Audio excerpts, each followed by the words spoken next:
روز شما بخیر بینندگان ارجمند. امروز جمعه 24 ینور است و ما شما را به دیدن برنامه خبری و تحلیلی اخباری آزادی دعوت میکنیم که آن را همکاران ما در تاجیکستان و پراگ تهیه کردند. موضوعهای اساسی این نشر چنین است: در امریکا در برابر ده‌ها مهاجر غیر قانونی بازداشت شده برای قانون شکنی، قادر مجیدف از تاجیکستان هم دستگیر شده است. دادستان دادگاه بین المللی جرم و جنایت در شهر گاگا می‌خواهد رهبری اولی طالبان را برای ظلم و ستم به زنان افغانستان به جوابگری کشد. یک سال شد بیرون را ندیدم، میگوید یک ساکن معیوب بلندآشیانه نوی در خوجند که لیفت ندارد. میخه اینجا خطرناک و ناگاه یک آتش شوخی کرده بازو که یک دیرش تیلی نتیاد. در ایالات متحده آمریکا بعد فرمان پرزیدنت دونالد ترامپ برای سخت‌تر کردن مبارزه با مهاجرت غیر قانونی، یک شهروند تاجیکستان هم دستگیر شده است.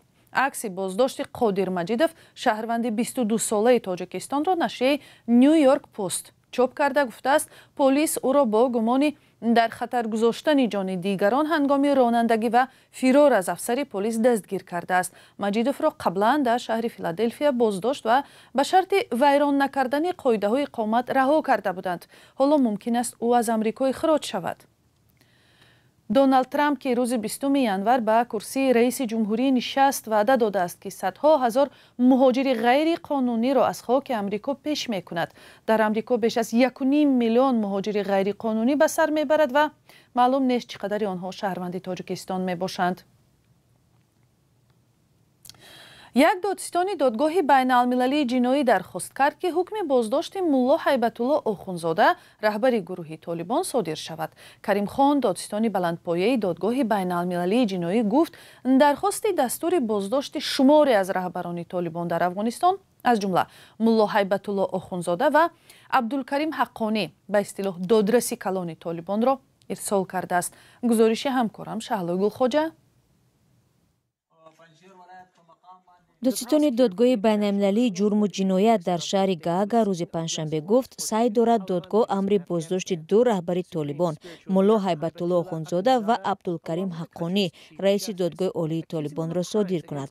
هر دوی آنها به جنایت علیه بشریت و ظلم و ستم به زنان متهم می‌شوند. دادستانی ما به این خلاصه رسید که دو شهروند افغانستان مسئول جنایت‌ها به ضد زنان و دختران افغان هستند و همچنین جنایت‌ها به ضد آنهایی که به پنداری طالبان با عقیده آنها درباره زنان موافق نیستند. همچنین مسئول جنایت به ضد آنهایی هستند که طالبان متحدان زنان و دختران می‌شمارند. رهبران طالبان هنوز واکنش به این بیانیه نکردند. کریم خان گفت تعقیب و آزار زنان کمش از 15 آگوست سال 2021 آغاز یافته تا کنون ادامه دارد. بعد بازگشت به قدرت در سال 2021 طالبان افراطی زنان را از حقوق زیادی از جمله حق تحصیل، کار و حضور در بسیاری از عرصه‌های جامعه محروم کردند. ماه آگوست سال گذشته طالبان قانون‌های سختگیرانه شریعت را در افغانستان جاری نمودند و وزارت امر معروف و نهی منکر گفت که برای رعایت نکردن این قاعده ها هزاران نفر دستگیر شدند. پرونده افغانستان یکی از پرونده های دادستان های دادگاه بین المللی جرم و جنایت است که با سبب های قانونی با تأخیر زیاد روبرو شده است. تحقیق مقدماتی سال 2007 آغاز یافت و تنها سال 2022 تفتیش موشکافانه شروع شد. درخواست بازداشت به 3 دادرس دادگاه بین المللی جرم و جنایت فرستاده می شود و امکان دارد برای صدور امر بازداشت 3 ماه ضرور شود.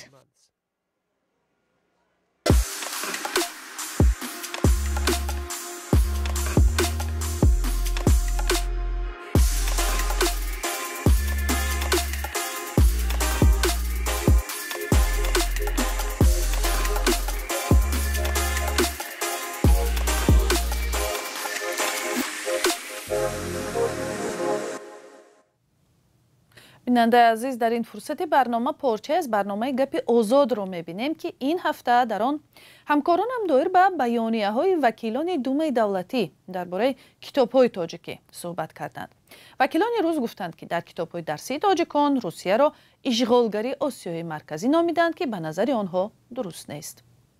بحث زیاد همیشه هست که خوب شد که روسیه آسیای مرکزی را اشغال کرد و از چنگال امیر و ملاهای عقب مانده و عقیده های ارتجاعی آنها خلاص کرد و قسمت دیگر میگن برعکس اشغال روسیه سبب عقب ماندگی کشورهای آسیای مرکزی و مشکلات امروزه و جنجال های بین همدیگری آنها شد.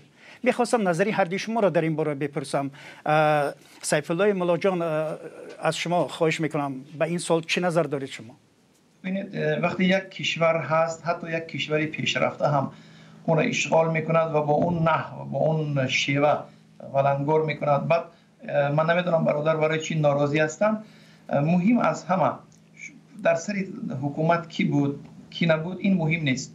برای آن که ما تا سال 1924 در آسیا من چیزی به نام برتریت قومی یا هیچ دولتی نه خیوه نه خوقند و نه بخارا دولت‌های از نگاه ملی صاف و منسوب به یک ما همیشه در آمیختگی زندگی می‌کردیم. قسمی تاجیک‌ها در امارات بخارا بودند، قسمی تاجیک‌ها در خانه خوقند و من بعد در هیئت گنرال گوورنورهای ترکستان بودند.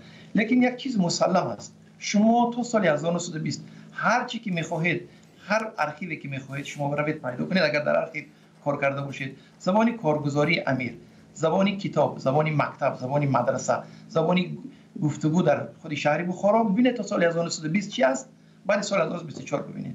تشکر. بختیار نصرالله، شما به همین سوال و به همین گفته‌های تاریخ شناسی ما چه نظر دارید؟ مرحبا. تاجیکان بعد دولت سامانیان، دولت غوریان یک روز و یک ساعت و یک دقیقه هم صاحب دولت نبودند.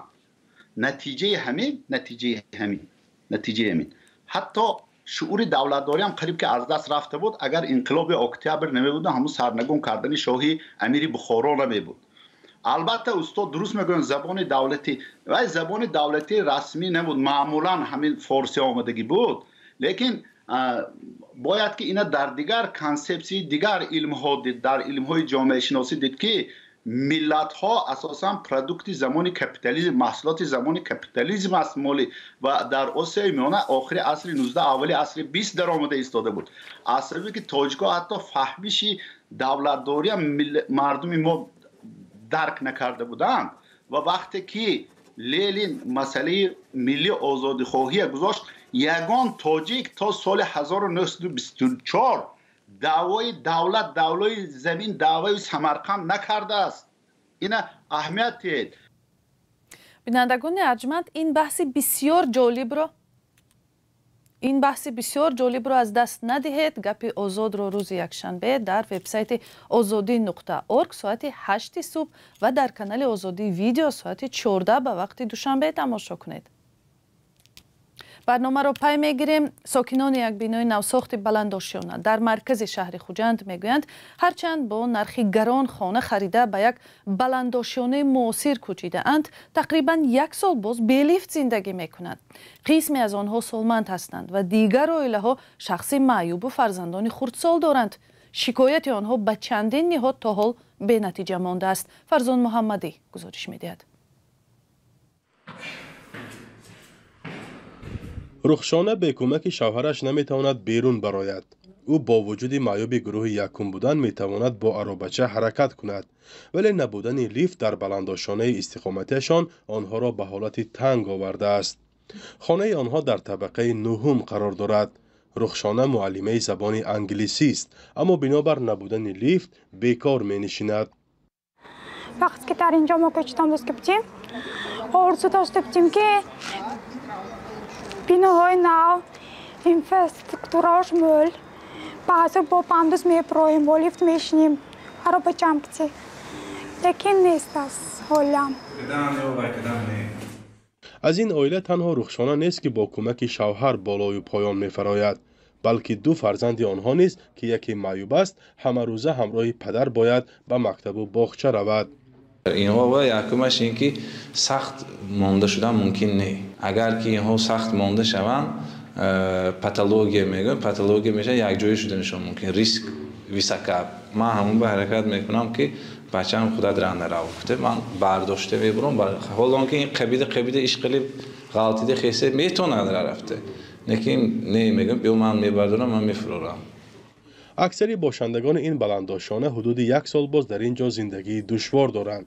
باز بودن نقب لیفت و رعایت نشدن قاعده بی‌خطری خانواده ها را سخت نگران کرده است. آنها میگویند چند حالتی به فلاکت دچار شدن فرزندانشان را پیشگیری کردند. اتواشتای منیمیخه اینجا خطرناک به نوگاه یگانتش شوخی کده بازی که یک دیرشه تیلی نتیت گفته میسه خواتیر شده 6 اتاج میبرام 6 اتاج میفرام هر سهش دست قپان کده میفرویم منیمی خیلی ما سالی 30 سال ما میان سال یاشتر کم پیرن سالا و بچه ها منی احوال درست نیسته خلاص. همه ساکنان بینا طریق شرطنامه خانه ها را خریدند و هنوز این بینا از نظارت پرره فنی یا طلبات گین پلان نگذشته است. ولی ساکنان میگویند بغیر اینجا دیگر جای زیستی موافق ندارند. به گفته باشندگان این بینا را شرکت ساختمانی علی مصطفی بنیاد کرده است. این شرکت در این کوچه 2 بینا ساخته است. یک بینایش لیفت دارد ولی بینای دیگریش که 2 دالان دارد بی لیفت است. کوشش های ما برای یافتن مسئولان شرکت نتیجه نداد ولی یک کارمند آن در صحبت تلفنی به رادیو آزادی گفت که باید تا 1 ماه آینده در این بینا لیفت نصب کنند. ساکنان میگویند وعده آنها باوربخش نیست. این هم در حالی است که ساکنان به چندین نهادهای نظارتی شکایت بردند و آنها در جواب خود مالکان بینا را به نصب لیفت وظیفه‌دار کردند. حالا در شهر خوجند ساختمان بلندآشانه ها در اوج است و اکثرا شرکت های غیر دولتی به ساختمان آنها مشغولند. در چند بینای دیگر از سطح پست خدمات به مثل مشکل آب و تشناب و برق و راه ناهموار و جای نامناسب پرتوها شکایت ها می رسند. فرزان محمدی، رادیو آزادی، شهر خوجند. گرمشوی سیاره روند مهاجرت پرندگان را در جنوب و غرب امریکا تغییر داده است. چون این تغییرات را باشندگان ممنوعگاه عالم وحوش باسک دل آپاچی در ایالت نیو مکزیکو امریکا هم مشاهده کردند. گزارش خبرنگار صدای امریکا را همکارم زرنگزی نوروش را تقدیم می‌کند. تورنای کانادایی یا خاص شمال امریکا قوس‌های سفید و بیش از 400 نوع پرنده‌های دیگر برای زمستان گذرانی به ممنوعگاه باسک دل آپاچی نیو مکزیکو واقع در کنار دریای ریو گرانده آمدند. آنها از آلاسکا و شمال کانادا به اینجا مهاجرت کردند. دنیس ویسنت 35 سال در این ممنوعگاه کار کرده است. بازنشسته است و به این مکان که زمان جای گشت و گذارش بود آمد. می‌خواهد پرنده‌هایی را ببیند که گرمشوی سیاره سمت مهاجرتشان را تغییر داده است. به جای آنکه پرندگان در وقت معین شده به اینجا پرواز کنند، آنها هرچی دیرتر و دیرتر می آیند. من فکر می کنم که گرمشوی سیاره تأثیر زیاد می رساند. پرواز دیری پرنده ها سبب شده که جشنواره سالانه تورنه ها در باسک دل آپاچی تقریباً 1 ماه به تأخیر افتاد. کریستینا اورتگا 30 سال است که به تماشای جشنواره تورنه ها می آید. با گفته او با توجه به تغییر روند مهاجرت برنامه‌های چاره‌بینی هم تغییر خواهد کرد. با درک آن که خشکسالی آمده است نباید انتظار شد که پرندگان وحشی در زمان معین و مکان معین خواهند شد. ولی به هر حال شما می توانید بیایید اینجا. حالا حتی منظره ها جذاب است. طبیعت شناس جینا دلاروسو میگوید بالاروی حرارت باعث کاهش سطح آب در ریو گرانده شده مکان سکونتی پرندگان را در باسک دل آپاچی تنگ کرده است. طبیعت شناس تلاش مردم محلی را یک راه موثر کم کردن تأثیر تغییر اقلیم به محیط می‌داند. اگر ما انتظار شویم که شرکت‌ها یگان کاری درست بکنند، من فکر می‌کنم که ما می‌بازیم. در تجربه کاری خود شاهد چندین چنین تشبس‌های حکومتی شدم. چیزی که تمام سالهای کاری من به تغییر ماند، این شرکت در حیات جامعه، جلب ساکنان محلی و شوق مردم به حفظ محیط و بهتر کردن آن است. دلاروسو میگوید محبت و شوق مردم محلی را در گروه دوستان باسک دل آپاچی جمع آورده است و هر سال آنها جشنواره تورنه ها را برای دوستداران پرنده ها و عکاسان تشکیل می کنند. بینندگان عزیز، این گزارش را همکارم طاهری سفر تقدیم کرد. برنامه در همینجا به پایان می رسد. سپاس که ما را تماشا کردید.